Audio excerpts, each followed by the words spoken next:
السلام علیکم ورحمۃ اللہ وبرکاتہ۔ الحمد للہ رب العالمین والصلاة والسلام على رسوله سیدنا ونبینا محمد وعلى آلہ واصحابہ اجمعین، اما بعد فاعوذ باللہ من الشیطان الرجیم، بسم اللہ الرحمن الرحیم۔ والذین لا يشهدون الزور وإذا مروا باللغو مروا كراما والذین اذا ذکروا بآیات ربهم لم يخروا عليها صما وعميانا والذین یقولون ربنا هب لنا من ازواجنا وذریاتنا قرة اعین واجعلنا للمتقین اماما أولئك يجزون الغرفة بما صبروا ويلقون فيها تحية وسلاما خالدين فيها حسنت مستقرا ومقاما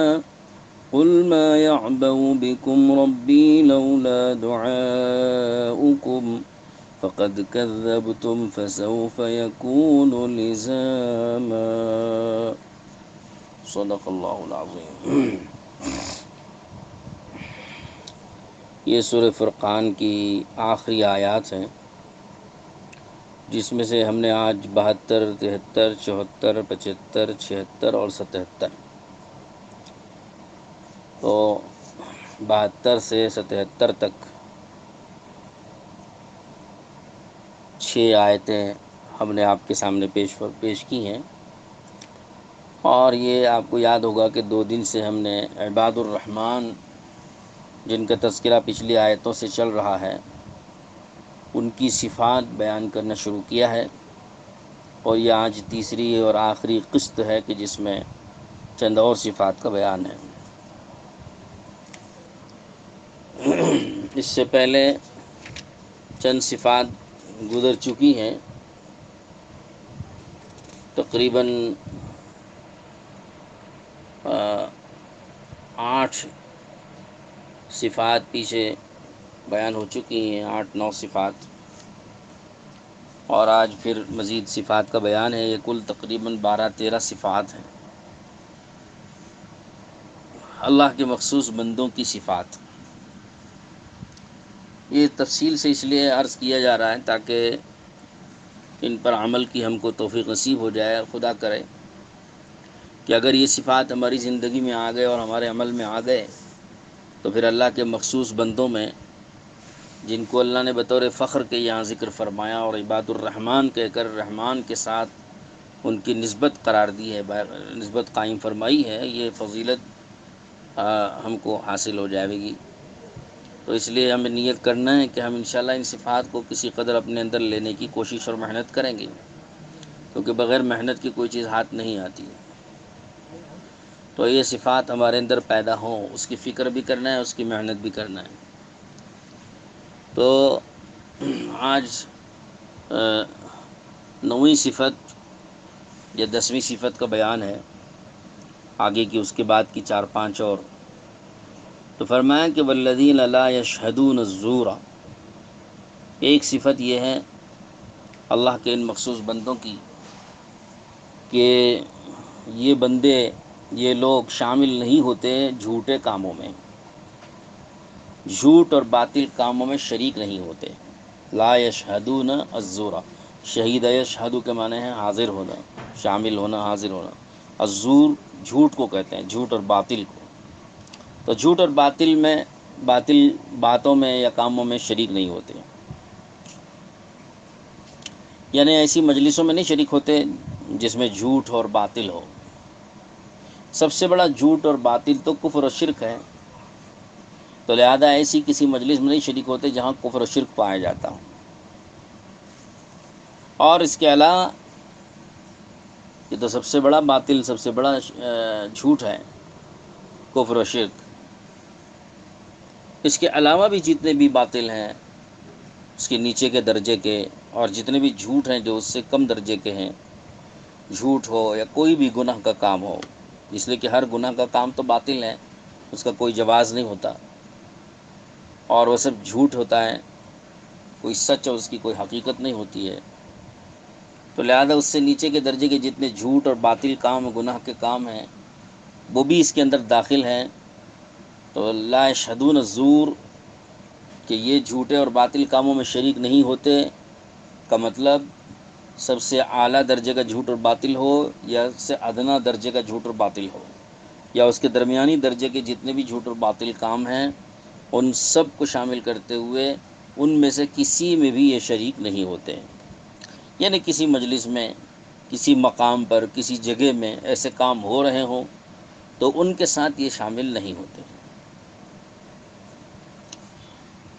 حضرت عبداللہ بن عباس رضی اللہ عنہما نے یہ فرمایا اس کی تفسیر میں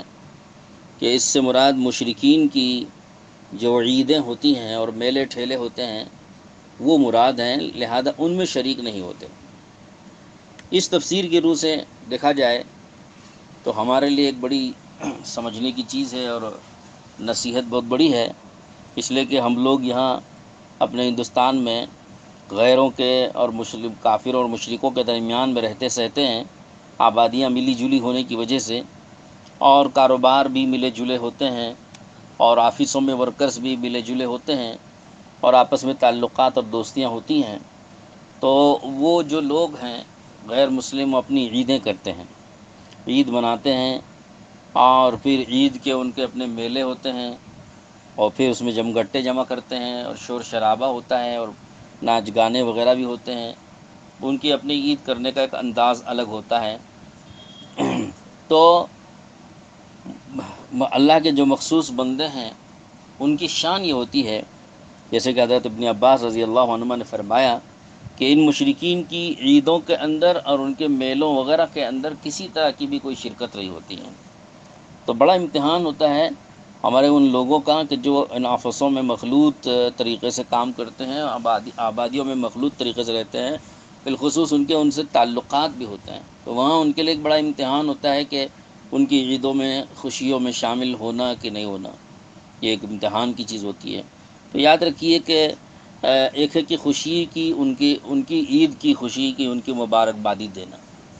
اور ایک ہے ان کے عیدوں میں باقاعدہ شریک ہو جانا۔ بہرحال دونوں میں بہت بڑا فرق ہوتا ہے کہ ان کی خوشی میں خوشی کا اظہار کر کے ان کو خوشی کی مبارکبادی دے دی،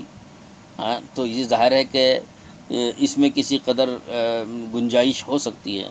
لیکن ان کی عید میں اور ان کی خوشی میں، ان کے تہوار میں باقاعدہ طور پر شریک ہو جائیں گے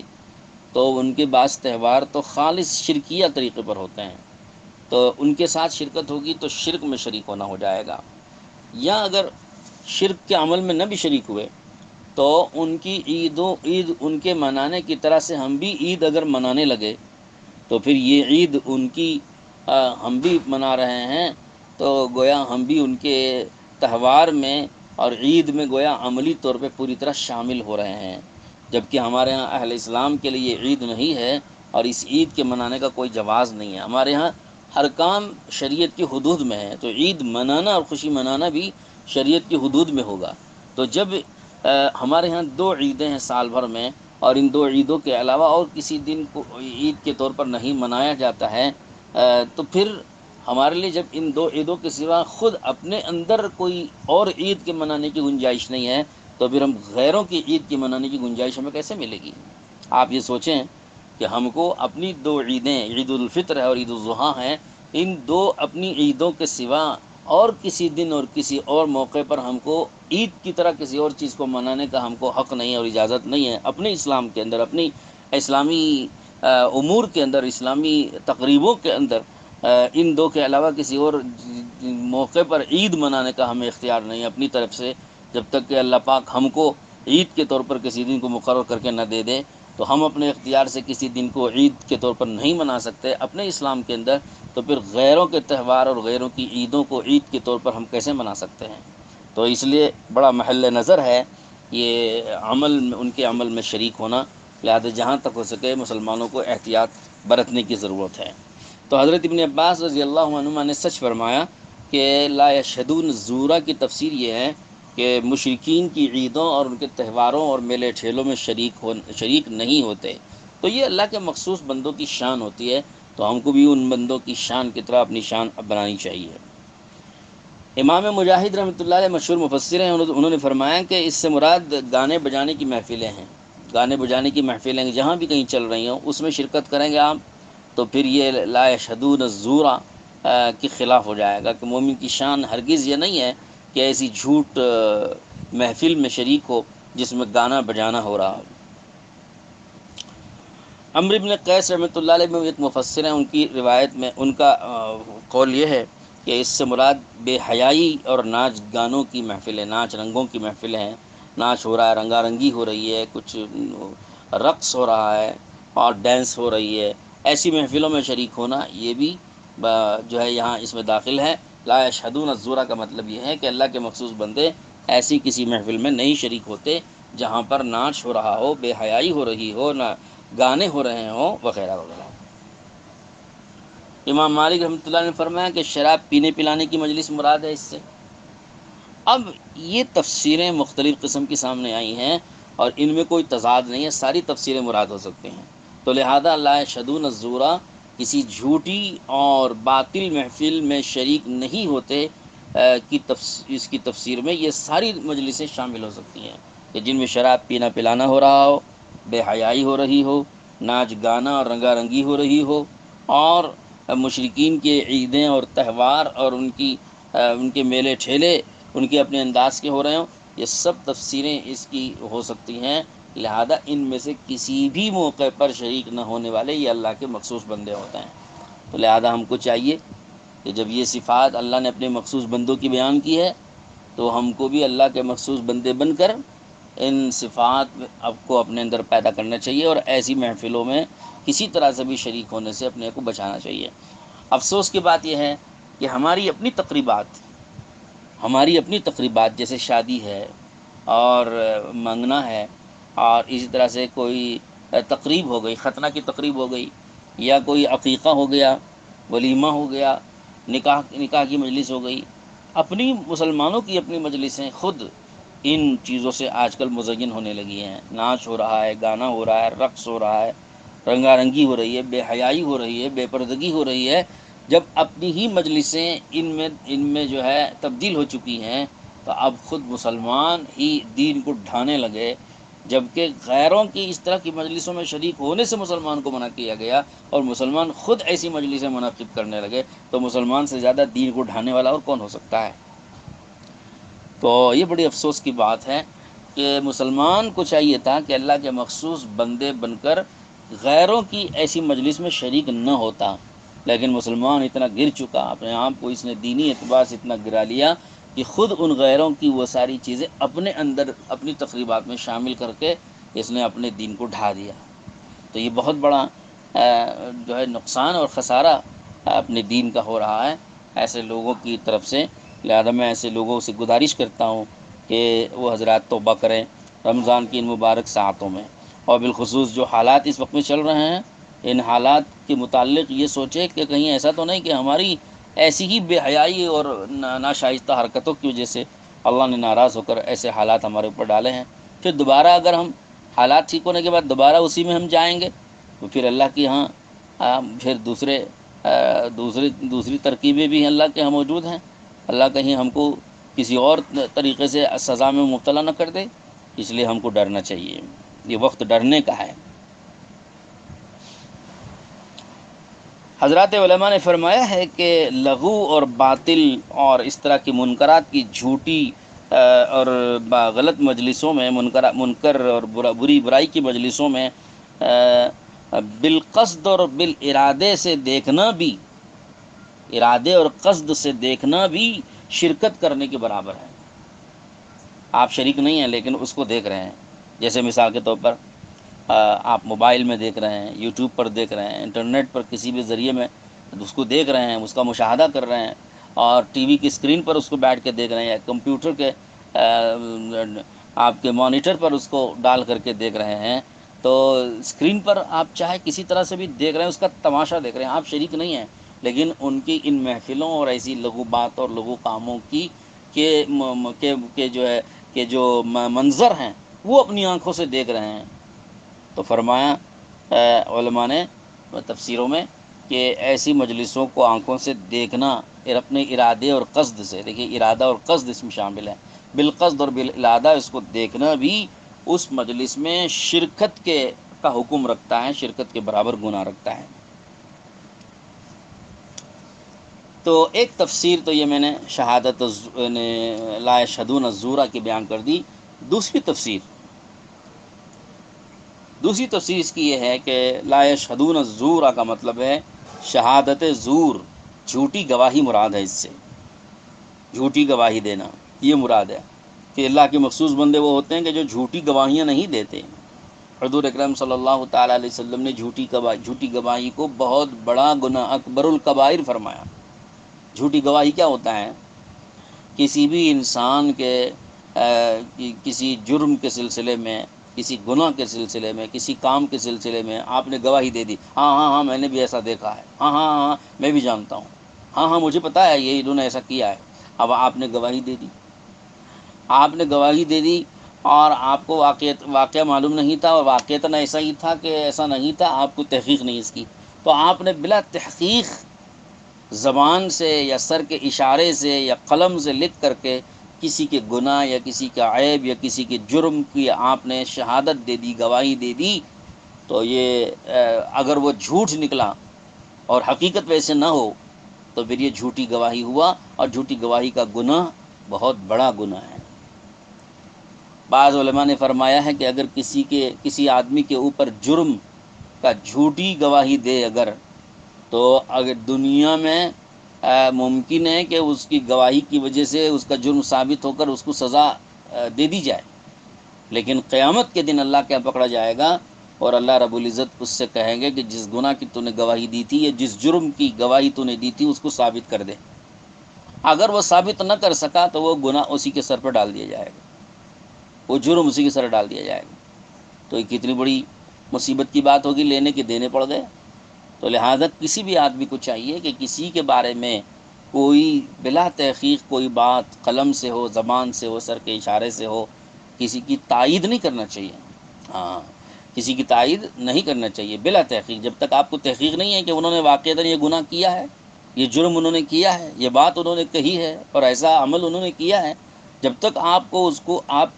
اس کے متعلق پوری تحقیق نہ ہو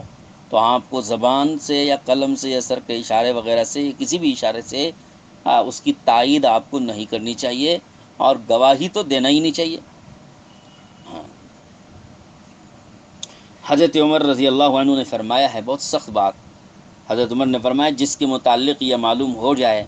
کہ اس شخص نے جھوٹی گواہی دی ہے تو اس کو 40 کوڑے مار کر منہ کالا کر کے بازار میں گھمایا جائے،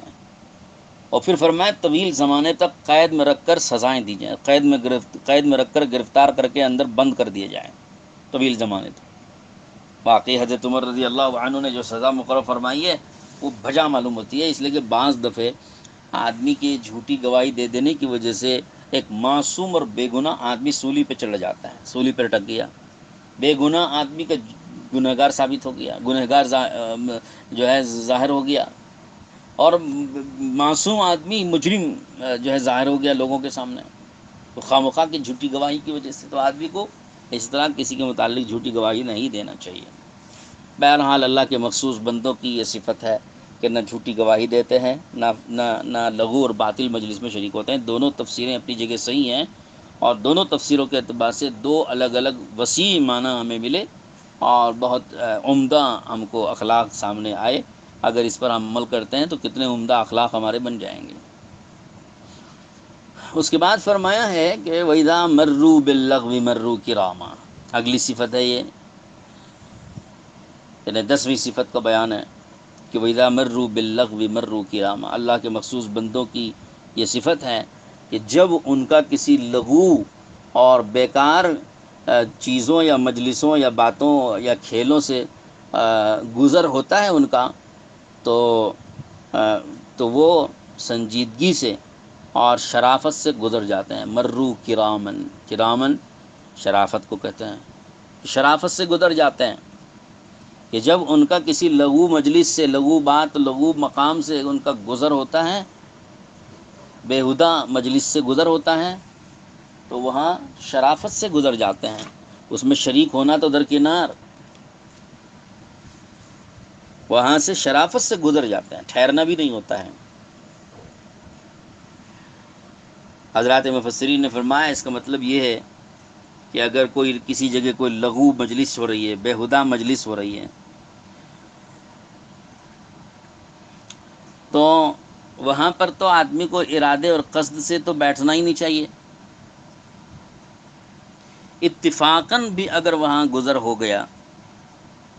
اگر اتفاقاً وہاں جانا ہو گیا تو ٹھہرنا بھی نہیں چاہیے، ارادے سے جانا نہیں چاہیے، اور اتفاقاً وہاں چلے گئے بلا ارادہ، اور پہنچنے پر پتہ چلا کہ ایسا ہو رہا ہے، تو سنجیدگی سے، خاموشی سے گزر جانا چاہیے، شرافت سے گزر جانا چاہیے۔ اب شرافت اور سنجیدگی سے گزر جانے کا مطلب کیا ہے؟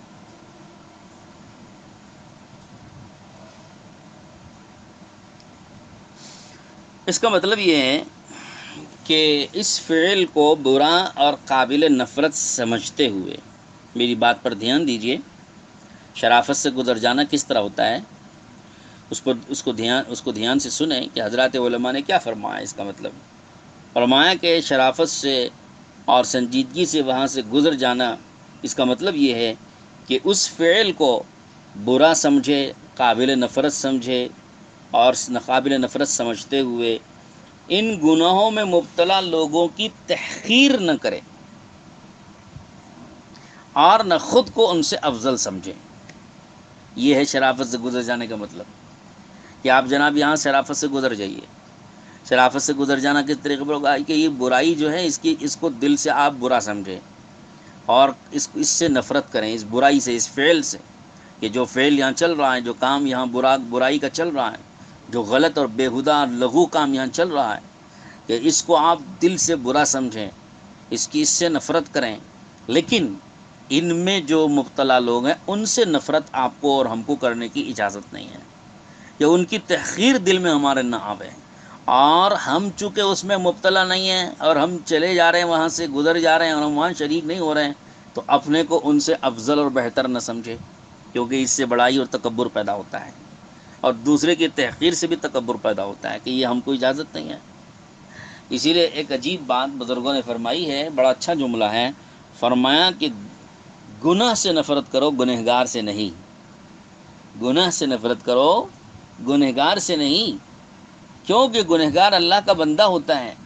اس کا معاملہ اس کے اللہ کے ساتھ ہوتا ہے۔ آج وہ گناہ میں مبتلا ہے، گنہگار ہے، کل اگر اس نے توبہ کر لی تو اس کا معاملہ تو اللہ کے ساتھ صاف ہو گیا۔ لیکن ہم نے اگر گنہگار سے نفرت کی تو ہمارے دل کے اندر تو کینہ اس کا بیٹھا ہوا ہے، اور اس کا داغ بیٹھا ہوا ہے، وہ تو صاف نہیں ہوا۔ گناہ کرنے والا تو توبہ کر کے صاف ہو گیا، لیکن گنہگار کو دیکھ کر تحقیر کرنے والا، تو اس کے دل میں جو داغ اور دھبا دل میں لگا ہے وہ تو اسی طرح رہا، وہ تو دھلا نہیں۔ تو اس لیے ہم کو بہت احتیاط کرنے کی ضرورت ہوتی ہے کہ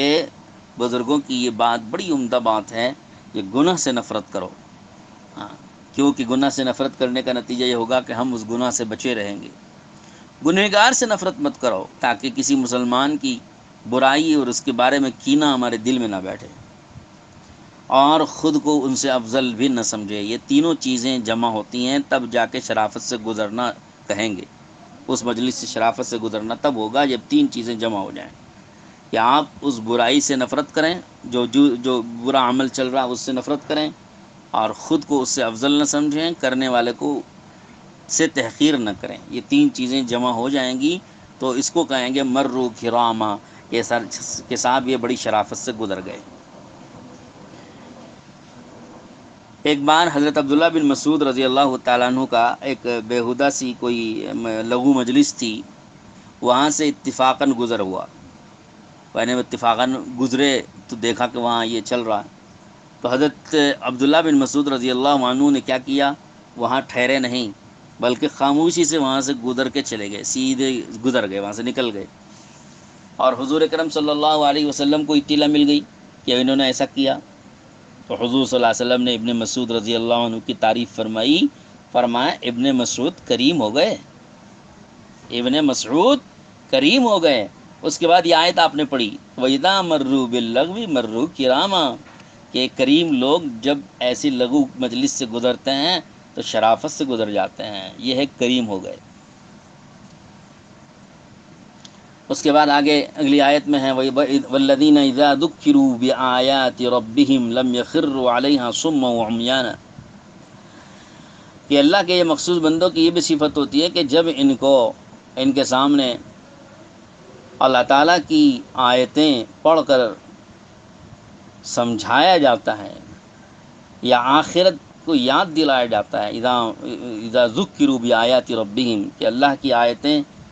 اللہ کی آیتوں کے ذریعے سے جب ان کو نصیحت کی جاتی ہے اور تذکیر کی جاتی ہے اور سمجھایا جاتا ہے تو کیا کرتے ہیں؟ لم یخروا علیہا صما وعمیانا، کہ اس کے اوپر، ان آیتوں کے اوپر یہ اندھے اور بہروں کی طرح گر نہیں پڑتے۔ لم یخروا، گر نہیں پڑتے، نہیں گر جاتے اس کے اوپر، اندھے بہروں کی طرح نہیں گر جاتے۔ آیتیں پڑھ کر کے اللہ کی اور آخرت کی باتیں سنا کر ان کو یاد دلایا جا رہا ہے تو اندھے بہروں کی طرح نہیں گر پڑتے۔ پھر کیا کرتے ہیں صاحب؟ فرمایا اس کا مطلب یہ ہے کہ اندھے بہروں کی طرح متوجہ نہیں ہوتے، بلکہ سمیع و بصیر، دیکھنے بھالنے والے سمجھنے والوں کی طرح سے متوجہ ہوتے ہیں ان آیتوں کی طرف، جو آیتیں پڑھ کر ان کو نصیحت کی جا رہی ہے ان باتوں کی طرف سننے والے سمجھنے والوں کی طرح سے متوجہ ہوتے ہیں، اندھے بہروں کی طرح نہیں متوجہ ہوتے۔ اس کے دو مطلب ہیں، ایک مطلب تو یہ ہے کہ جیسے کوئی اندھا اور بہرا بالکل نہ سنتا ہے نہ دیکھتا ہے، اس کے سامنے پڑھتے چلے جاؤ پورا قرآن ہی پڑھ کے نصیحت کرتے چلے جاؤ، وہ سنی انسنی کر دیتا ہے اور دیکھ کے بھی اندیکھا ہو جاتا ہے، ہاں انجانا ہو جاتا ہے، اور انجانے ہو کر انسنے ہو کر کے گزر جاتے چلے جاتے ہیں۔ کوئی کان پہ جوں بھی نہیں رہیں گی اور کچھ سنا ہی نہیں گویا، کچھ دیکھا ہی نہیں گویا، کچھ جانتے ہی نہیں گویا، ایسے گزر جاتے ہیں۔ ایک مطلب تو یہ ہے اس کا، اور یہ ظاہر بات ہے کہ یہ بالکل غلط، یہ بہت ہی قابل مذمت طریقہ ہے۔ بلکہ جب اللہ کی آیتیں پڑھ کر سنائی جا رہی ہیں، سمجھایا جا رہا ہے تو متوجہ ہونا چاہیے، کان دھرنا چاہیے، سمجھنا چاہیے، دھیان دینی چاہیے، جھک کر کے تواضع کے ساتھ اس کی طرف متوجہ ہونا چاہیے۔ یہ نہیں ہے کہ اندھوں بہروں کی طرح سے گزر گئے، کچھ جانتے ہی نہیں، کچھ سنا ہی نہیں، کچھ دیکھا ہی نہیں، کچھ سمجھتے ہی نہیں اور کچھ کرنا ہی نہیں، بے توجہ کے ساتھ گزر گئے، ایسا نہیں کرنا چاہیے۔ ایک مطلب تو یہ نکلا۔ دوسرا مطلب علماء نے یہ فرمایا ہے، اس کا مطلب یہ ہے اندھے بہروں کی طرح نہیں گرتے کا مطلب یہ ہے کہ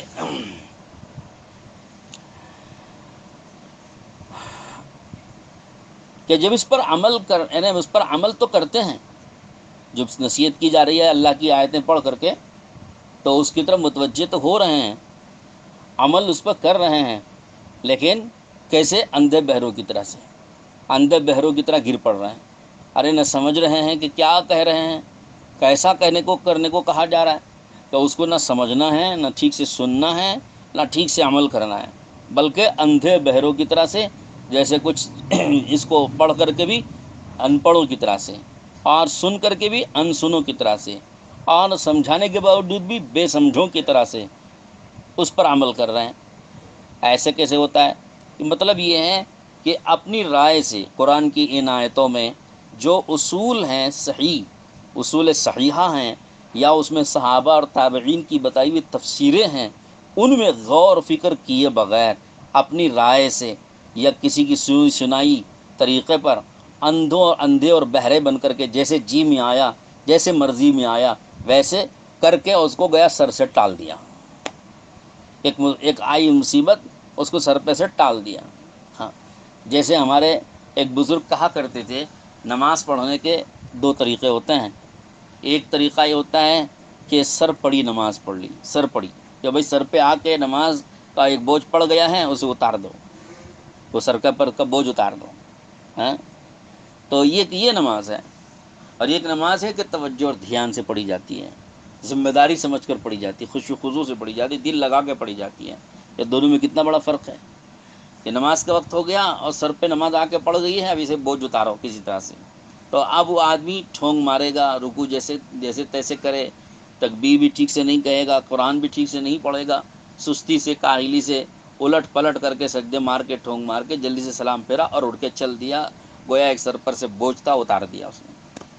تو یہ ہے اندھے بہروں کی طرح عمل کرنا، کہ عمل تو کیا نصیحت کرنے پہ، لیکن اس طرح عمل کیا۔ تو یہ طریقہ نہیں ہوتا ہے اللہ کے نیک بندوں کا، بلکہ اللہ کے نیک اور مخصوص بندوں کا طریقہ یہ ہوتا ہے کہ جب آیتیں پڑھ کر سنائی جا رہی ہیں اور ان کو نصیحت کی جا رہی ہے تو اس پر دھیان دیتے ہیں،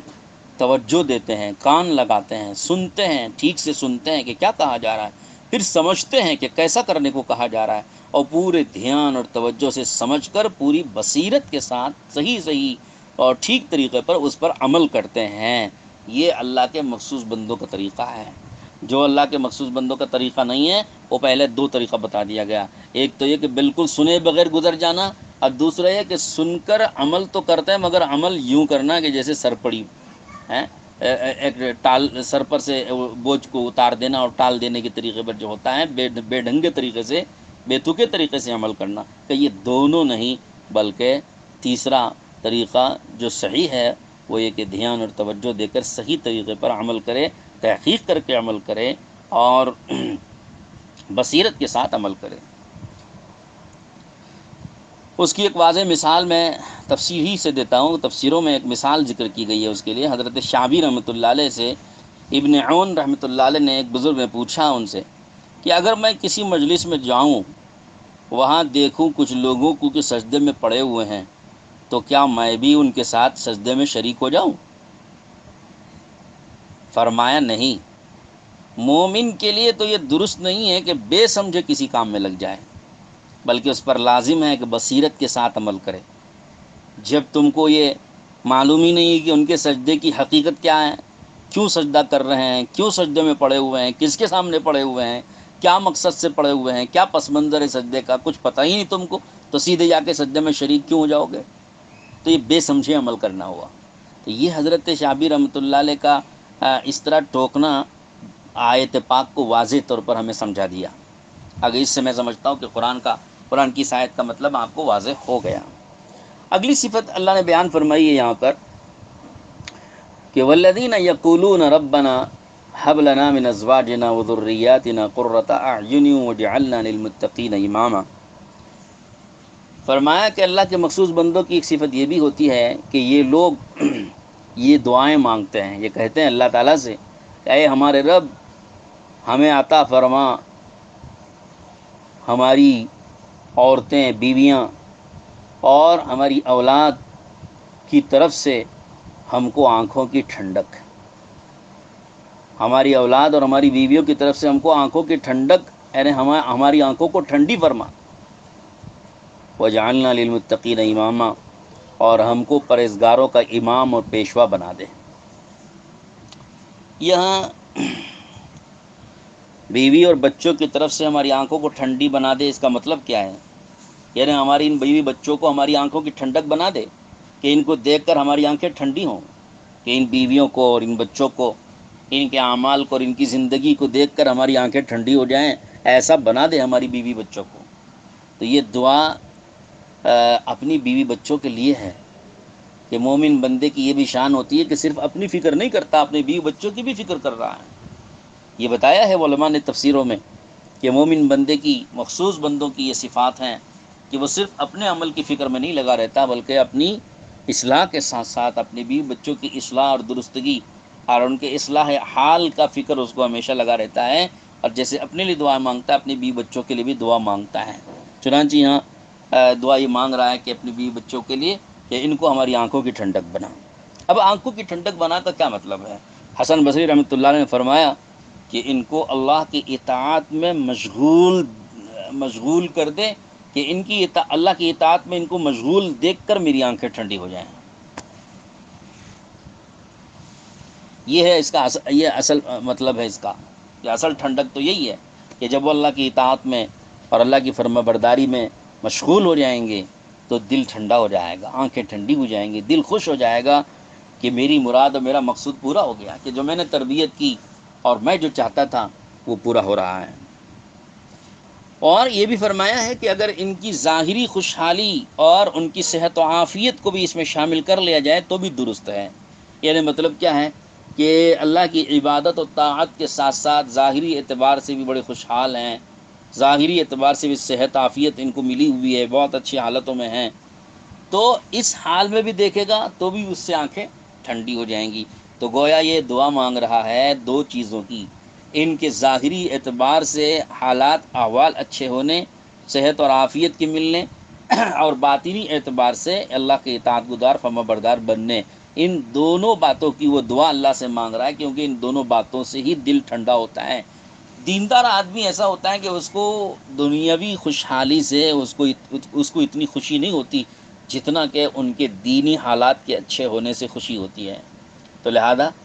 لیکن دنیا دار لوگ جو ہیں، دنیا دار لوگوں کا مزاج ہوتا ہے کہ ان کے اندر چاہے دین ہو یا نہ ہو، وہ نماز چاہے پڑھتے ہوں نہ پڑھتے ہوں، مگر ظاہری اعتبار سے خوشحال ہیں، کھا پی رہے ہیں، اور ان کی زندگی کی ان کا زندگی کا جو معیار ہے وہ بہت اچھا ہے، تو دل بڑا ٹھنڈا ہوگا کہ ہاں یہ ماشاءاللہ ہمارا بچہ بہت اچھا زندگی گزار رہا ہے، وہ بڑے خوش ہو گئے اس سے۔ کیوں؟ کہ اچھی روزی روٹی ملی ہوئی ہے، اچھا بنگلہ ملا ہوا، اچھا کار، اچھی سواری ملی ہوئی ہے، تو ظاہری خوشحالی کو دیکھ کے خوش ہو گئے، مطمئن ہو گئے۔ بس ان کی سطح اتنی ہی ہے، ان کی سوچ اتنی ہی ہے، اور ان کا مقصود اتنا ہی ہے۔ لیکن مومن بندہ مسلمان جس کے دل میں ایمان اور آخرت ہو، وہ بچوں کی دنیاوی خوشحالی کو دیکھ کے مطمئن نہیں ہوتا، بلکہ اسے ڈر لگا رہتا ہے کہ دنیا اس کو اتنی مل رہی ہے، آگے چل کر کہیں اس کی دنیا اس کا دین برباد نہ کر دے، تو اس کو فکر لگی رہتی ہے، تو لہذا اس سے وہ مطمئن نہیں ہوتا۔ لیکن دیکھا اپنے بچوں کو کہ نماز پڑھ رہا ہے، تلاوت کر رہا ہے، ذکر و عبادت میں لگا ہوا ہے، دین کے کاموں میں لگا ہوا ہے، مصروف ہے، تو اس کا دل خوش ہو جاتا ہے، چاہے دنیاوی اعتبار سے وہ کتنی ہی تنگی میں ہو، لیکن دینی حالات کے اچھے دیکھنے کی وجہ سے اس کا دل ٹھنڈا ہو گیا، اور اس کو خوشی نصیب ہو گئی، اور اس سے راضی ہو گیا۔ حضرت عمر بن عبدالعزیز رحمۃ اللہ علیہ کا قصہ آپ اٹھا کے دیکھیں کہ جب وہ دنیا سے جا رہے تھے، اپنے بچوں کو دنیا کا کوئی خاص مال انہوں نے دیا ہی نہیں، چھوڑا ہی نہیں، وراثت میں ایک کوئی درہم دینار معمولی سے دیے تھے، اور باقی دیندار، تقوی پرہیزگار، خدا ترس، خدا سے لینے والا، خدا سے تعلق رکھنے والا اپنے بچوں کو انہوں نے ایسا بنا دیا تھا کہ ان سے مطمئن اور خوش ہو کر دنیا سے تشریف لے گئے۔ تو یہی اللہ کے نیک بندوں کی عادت ہوتی ہے کہ اپنے بچوں کی دینی حالت اچھی دیکھ کر وہ مطمئن ہوتے ہیں، صرف دنیا داری سے وہ خوش نہیں ہوتے، مطمئن نہیں ہوتے، یہ مومن کی صفت ہوتی ہے۔ لیکن جس کے دل میں خود دنیا ہو، دنیا داری ہو، دنیا کی محبت ہو، دنیا ہی کو سب کچھ سمجھتا ہو، وہ اپنے بچوں کی دینی حالت سے اتنا خوش نہیں ہوتا جتنا کہ دنیاوی خوشحالی سے خوش ہوتا ہے۔ تو یہ بہت بری بات ہے، یہ مومن بندوں کی خصوصیت اور ان کی یہ صفت نہیں ہوتی ہے۔ تو بہرحال علماء نے تفسیر میں حسن بصری رحمۃ اللہ علیہ کے حوالے یہی فرمایا ہے کہ ان کو آنکھوں کی ٹھنڈک ہونے کی جو دعا مانگی جا رہی ہے، اس کا مطلب یہی ہے کہ ان کو اللہ کی اطاعت میں مشغول دیکھنا چاہتا ہے، اور اس کے ساتھ ساتھ ظاہری خوشحالی اور صحت اور عافیت کو بھی شامل کر لیا جائے تو کوئی حرج نہیں ہے۔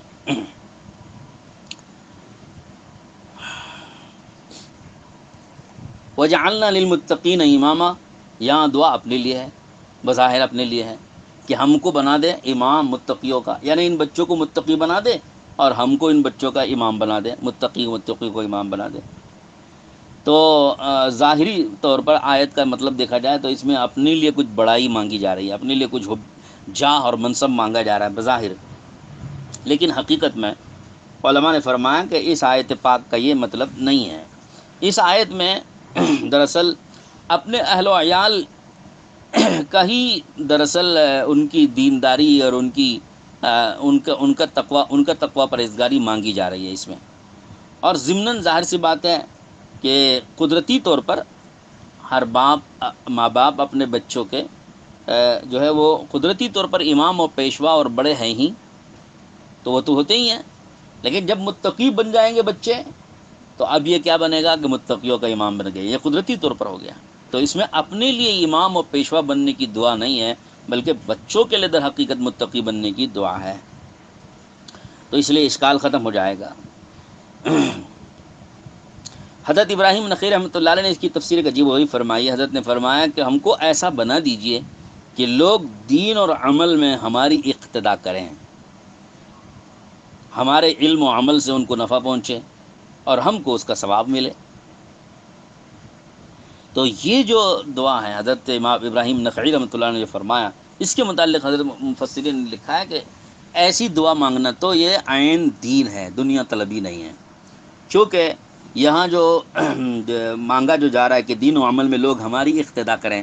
تو یہ مقتدائیت جو مانگی جا رہی ہے وہ کسی دنیاوی غرض کے لیے نہیں ہے، بلکہ دین و عمل میں ہے، دین اور عمل میں مقتدائیت، کیونکہ اس کا براہ راست فائدہ آخرت کو پہنچے گا، دنیا کو نہیں۔ محض دنیاوی عزت کے لیے اگر آدمی بڑائی طلب کرے گا تو یہ یقیناً برا ہے، لیکن اگر آخرت کی غرض سے کہ اس میں اس کا ثواب آخرت میں ملے، اجر آخرت میں ملے، تو ایسی مقتدائیت مانگنا یہ عین جو ہے دین ہے، یہ کوئی برا نہیں ہے، یہ مطلوب ہے۔ اس کے بعد آیت میں اولئک یجزون الغرفۃ بما صبروا ویلقون فیہا تحیۃ وسلاما، یہاں سے یعنی یہاں تک تو پوری صفات بیان ہو گئیں متقیوں کی، اللہ کے مخصوص بندوں کی، عباد الرحمن کی صفات یہاں پر مکمل ہو گئیں۔ آگے ان کا بدلہ بتایا جا رہا ہے کہ ایسی صفات رکھنے والوں کو بدلہ دیا جاتا ہے کیا؟ الغرفہ، کہ ان کو غرفات ملیں گے، غرفات کمرے، بالا خانے ملیں گے، بما صبروا، ان کے صبر کے عوض، صبر کے بدلے میں، یعنی صبر کا مطلب یہاں پر اطاعت اور نیکی کے کاموں میں جمے رہنے کی بدولت، ثابت قدمی کی بدولت ان کو غرفات ملیں گے۔ غرفات کا مطلب کیا ہے؟ غرفہ بالا خانے کو کہتے ہیں، بالا خانہ کہتے ہیں اوپر والا کمرہ، بالکونی ہے جس کو آپ بالکونی کہتے ہیں، کہ اوپر سے نظر آتا ہے، نیچے کھڑے تو اوپر سے اوپر نظر آتا ہے۔ ہاں، علماء نے فرمایا اس کی تفسیر میں کہ مقربین، اللہ کے مقرب بندوں کو جو غرفات عطا کیے جاتے ہیں، بالا خانے عطا کیے جاتے ہیں، وہ عام جنتیوں کو ایسے نظر آئیں گے جیسے زمین والوں کو ستارے نظر آتے ہیں۔ تو اللہ تعالیٰ ایسے اونچے اونچے بالا خانے ان لوگوں کو نصیب فرمائیں گے۔ یہ جنت میں اونچے اونچے کمرے، بالا خانے ہوتے ہیں۔ وَيُلَقَّوْنَ فِيهَا تَحِيَّةً وَسَلَامًا، اور پھر ان کو چاروں طرف سے ملے گا مبارکبادی اور سلام، چاروں طرف سے، چاروں طرف، ادھر سے دائیں سے بائیں، چاروں طرف سے ان کو مبارکبادی ملے گی کہ ہنین ہنین، مبارک ہو، مرحبا، چاروں طرف سے مبارکبادیاں مل رہی ہیں اور سلام بھی مل رہا ہے، السلام علیکم۔ تو یہ کون دیتے ہیں؟ یہ فرشتے دیتے ہیں، کہ جب یہ جنت میں داخل ہوں گے تو جیسی جنت میں داخل ہو جائیں گے تو چاروں طرف سے فرشتے ان کو سلام کرنے کے لیے، مبارکبادیاں دینے کے لیے آئیں گے۔ خالدین فیہا، اس جنت میں ایسی مزوں میں یہ ہمیشہ رہیں گے۔ حسنت مستقرا و مقامہ، یہ جگہ ٹھہرنے کے اعتبار سے بھی اور یہاں قیام کرنے کے اعتبار سے بھی خوب بڑی بہترین جگہ ہے، یعنی جنت ٹھہرنے کے اعتبار سے اور اس کو قیام گاہ بنانے کے اعتبار سے بھی بڑی بہترین جگہ ہے۔ قل ما یعبأ بکم ربی لولا دعاؤکم، یہ ذرا سمجھیں۔ فرمایا اے نبی علیہ السلام آپ کہہ دیجئے کہ ما یعبأ بکم ربی لولا دعاؤکم، کہ میرا رب تمہاری کوئی پرواہ نہ کرتا اگر تمہاری طرف سے میرے رب کو پکارنا اور عبادت کرنا نہ ہوتا۔ یعنی کیا مطلب؟ تم کسی قابل نہ تھے، لائق توجہ نہ تھے، تم لائق اعتنا نہ تھے، تمہاری طرف تم کو کوئی حیثیت دینی نہیں چاہیے تھی، تم کو کوئی رتبہ، کوئی مقام، کوئی درجہ تم کو دینا ہی نہیں چاہیے تھا۔ اگر تمہاری طرف سے ہماری عبادت نہ ہوتی، ہم کو پکارا نہ جاتا، ہمیں یاد نہ کرتے، تو تم اس طرح بے حیثیت ہو جاتے۔ یہ مسلمانوں اور مومنوں اور انسانوں کے لیے، اطاعت گزاروں کے لیے ہو رہا ہے کہ دیکھو یہ سب جو تم کو ہم نے نوازا ہے یہ ہماری توجہ کی وجہ سے ہے، اگر تم ہماری عبادت نہ کرتے تو تم کسی قابل نہ تھے کہ تم کو کچھ حیثیت دی جائے، کوئی مقام، کوئی رتبہ تم کو دیا جائے۔ پھر آگے ہے فقد کذبتم فسوف یکون لزاما، یہ کافروں سے خطاب ہے، کافروں سے خطاب کر کے کہا جائے گا کہ تم نے تو ساری باتوں کو جھٹلا ہی دیا، کسی چیز کو تم نے مانا نہیں ہے،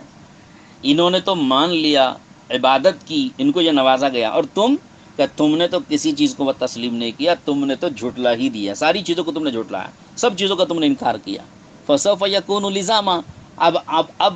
اب عنقریب تھوڑے دنوں کے بعد یہ سارا جھوٹ اور ساری تکذیبیں، سارا جھٹلانا، سارا کفر و تکذیب، یہ سب اب تمہارے گلے لگنے والا، گلے پڑنے والا ہے، اب یہ تمہارے گلے کی ہڈی بنے گا، تمہارے لیے مصیبت بنے گا، یعنی تم کو اس کی سزائیں ملیں گی۔ تو یہ مختصر الفاظ میں اللہ تعالیٰ شانو نے یہاں دو قوموں کو دو الگ الگ باتیں کہہ کر کے مختصر الفاظ میں سب کو متوجہ کر دیا۔ مومنوں کو